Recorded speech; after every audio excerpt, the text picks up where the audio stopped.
Okay, dear students, let us move forward. In the previous lecture, we discussed about superconductors and some of the special characteristics of superconducting phase, like Meissner effect, critical field, etc. Now today we will develop the theory to explain the superconductivity and its associated properties. Okay, the first attempt was made by London brothers F. London and H. London in 1935, and they introduced what is known as the London theory of superconductivity, which was able to explain superconductivity and all the related properties. So let us turn to the topic at page 507. Let me bring this page before you.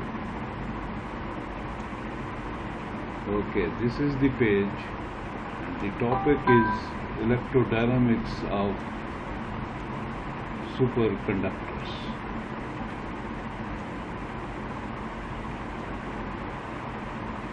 Okay, we will also use the two-fluid model which we introduced in our previous lecture, and use the electrodynamics. The most interesting superconducting phenomena and the most useful in practice are the electrodynamics properties. The theory underlying these phenomena was put forward by London brothers F. and H. London in 1935 and was elaborated and expanded by F. London in his book published in 1950. The theory is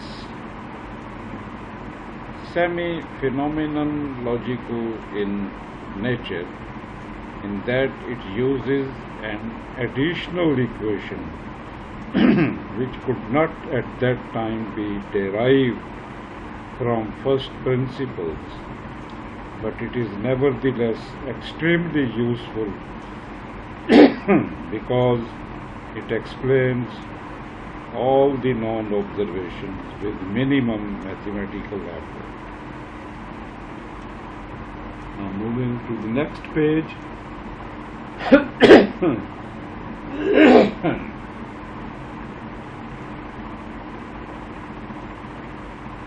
We will start with the equation of motion applied on the superelectrons, the equation 10.14 written here. The force, if we apply an electric field, the force is minus E into electric field, and it must be equal to mdvs over dt. Equation 10.14, which follows since the only force acting on the electron is the force due to the electric field. Now mind you that the Collision force is absent here because we know that the superelectrons undergo no collisions. Okay, if we write the density of supercurrent Js using equation Js is equal to Ns into minus E into Vs, and we use equation 10.14 to write the value of Vs, rather to write the value of the derivative of Vs. So we have to take derivative of equation 10.15 on both sides, and then use equation 10.14. I have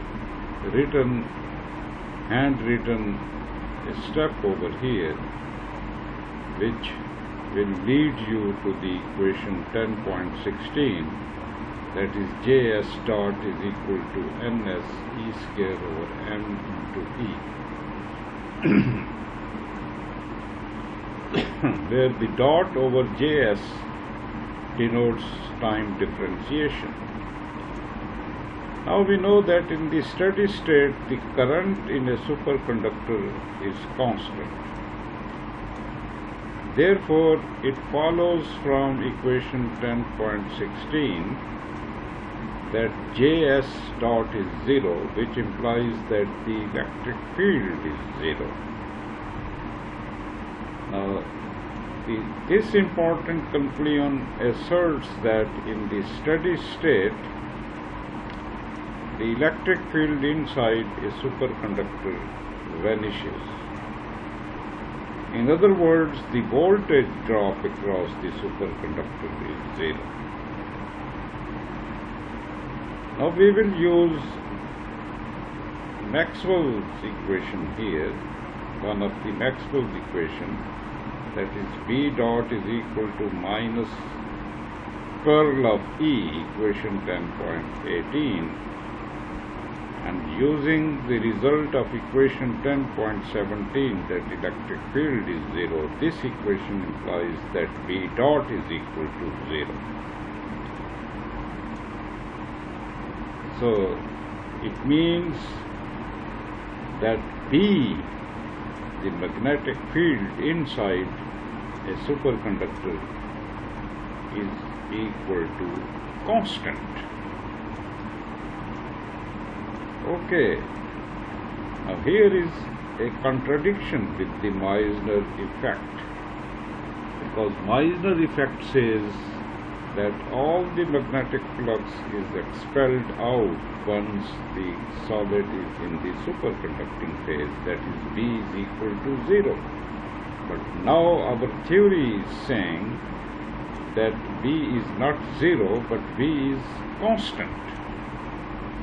So to remove this contradiction, we will remove this contradiction later, but let us now first merge equation 10.16 and 10.18, which after a little bit mathematics you will get equation 10.20, which states that B dot is equal to minus m over ns e square into curl of Js dot. And this equation is invalid, as we have seen the contradiction, because it predicts that B dot is equal to 0, which means that B is not equal to 0 but is constant. So here was the indigenous work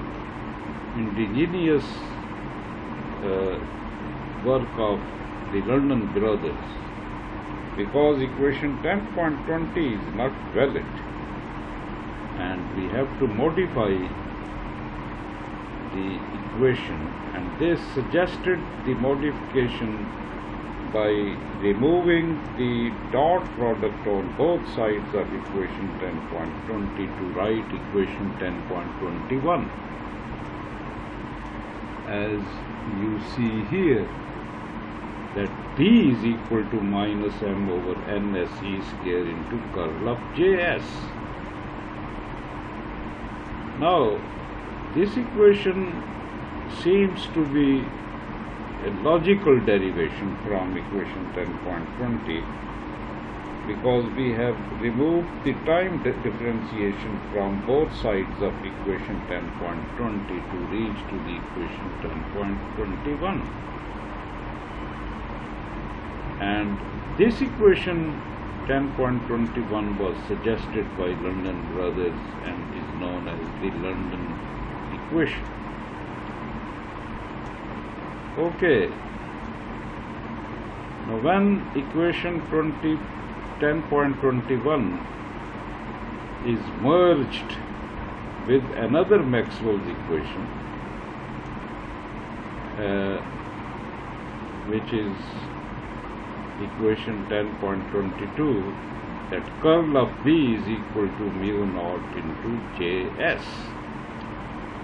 So when we merge equations 10.21 and 10.22, and we must also note we have to take the curl of equation 10.22 on both sides to write curl of curl B, which the vector, using the vector triple product as using the BAC minus CAB rule, to write that curl of curl B is gradient of divergence B minus del square B, which is equal to minus del square B, because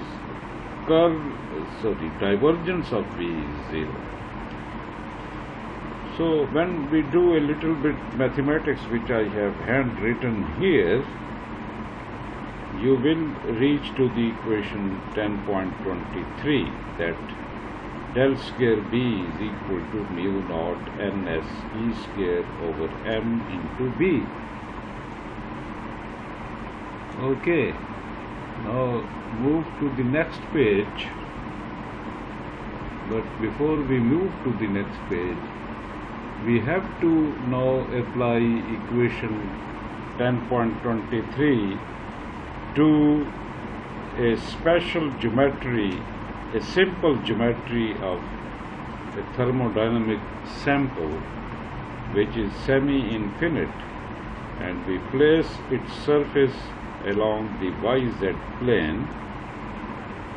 So focus on the figure 10.13 and apply equation 10.23 on this geometry to write equation 10.24, which says that partial derivative of by with second partial derivative of by with respect to x square is equal to mu naught ns E square over m into by.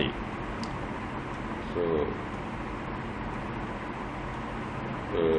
carefully look at the coordinate axes we have taken, z-axis, y-axis and x-axis, and the side of the superconducting sample is placed along YZ plane. Okay, move to the next page now, and we have a differential equation which we need to solve, and the solution of this simple differential equation is that by as a function of x is equal to by at x is equal to 0 into exponential power minus x over lambda, where lambda is equal to m over mu naught ns square E square power half. The equation 10.25 shows that the field decreases exponentially as one proceeds from the surface into the superconductor. So we have a lot of success here, because previously the contradiction showed that the magnetic field is not zero throughout the bulk of the superconductor, but it is constant. Now, by modifying the theory equation and introducing the equation, London equation, we have now seen that the B decreases exponentially as we move into the superconductor from its surface. So this field will not be zero exactly at the surface, but as you move inside, the field vanishes inside the bulk of the medium exponentially in accordance with the Meissner effects. So this lends support to the London equation 10.21. As a matter of fact, this agreement was the primary motivation for postulating the London equation in the first place. Now, lambda, as defined here mathematically, is known as the London penetration depth, because this measures the extent from the surface into the superconductor at which the field decreases exponentially to almost zero after this distance lambda. Note, however, that equation 10.25 predicts that the field penetrates the sample to some extent, the distance of penetration being roughly equal to lambda. Thus, the flux is expelled entirely from the superconductor, as was once thought, but there is a small region near the surface in which there is an appreciable field.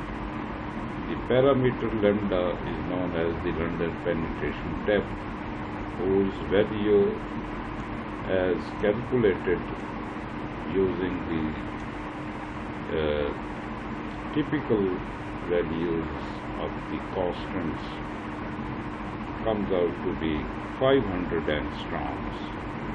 And the table 10.3, which is the experimental result of lambda at x is equal to 0 for various elemental superconductor, we see that lambda is approximately 500 in all of these superconductors. So we have a success here between theory and experiment again, and let us focus on the this penetration depth as a function of temperature. We can merge equation 10.13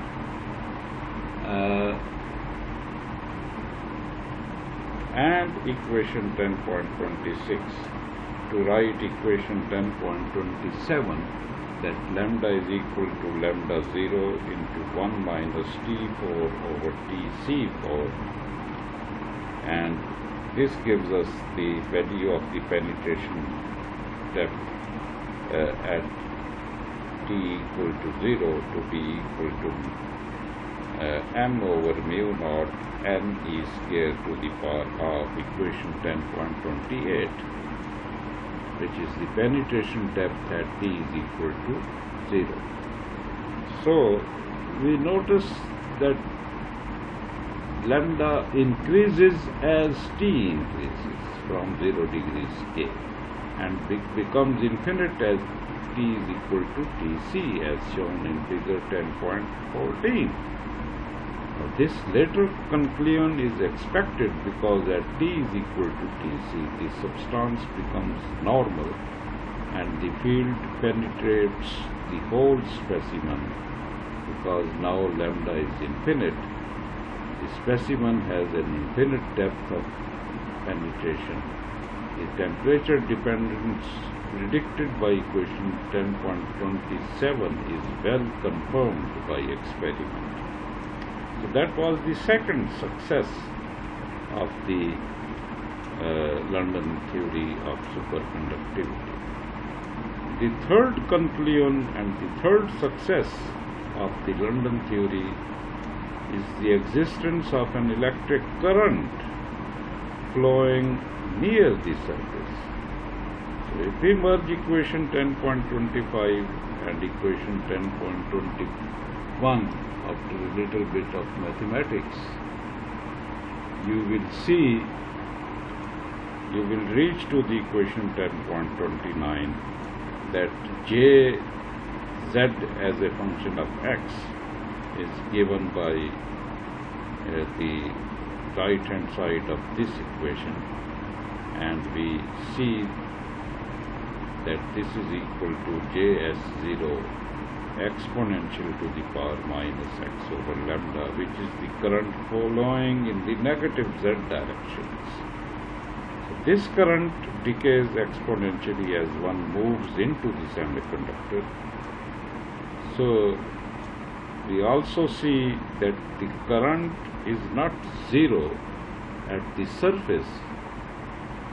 At the surface, the current is there equal to Js naught, but it decays exponentially when you move inside the superconductor. So this current decays exponentially as one moves into the superconductor. It is essentially a surface current.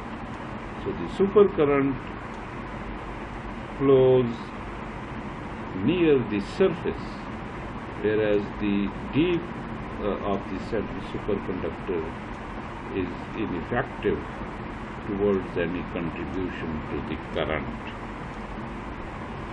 Therefore, the marginal effect is accompanied by a surface current, and it is this current which acts to shield the inner superconductor from the external magnetic field, resulting in a perfectly diamagnetic medium. In other words, the magnetic field due to the surface current completely cancels the external field inside the surface.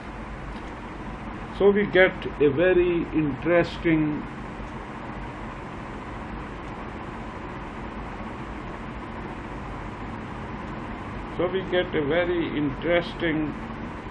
picture here. Current in a current carrying superconductor, that is the supercurrent, is restricted to the region very close to the surface. If, for example, the specimen is in the shape of cylinder, the current flows only along the surface of the cylinder, leaving the whole inner region free of any current. So this is very different from the normal conductor, in which the current is uniform throughout the sample. So we have seen that the London theory is quite capable to explain the superconductivity and the related phenomena. So that was the first theory using classical results, and you can say that this is the classical theory of superconductivity. Now let me finish here. In our next lecture, we will introduce a more comprehensive theory known as the BCS theory, using the modern concepts. Okay, thank you very much.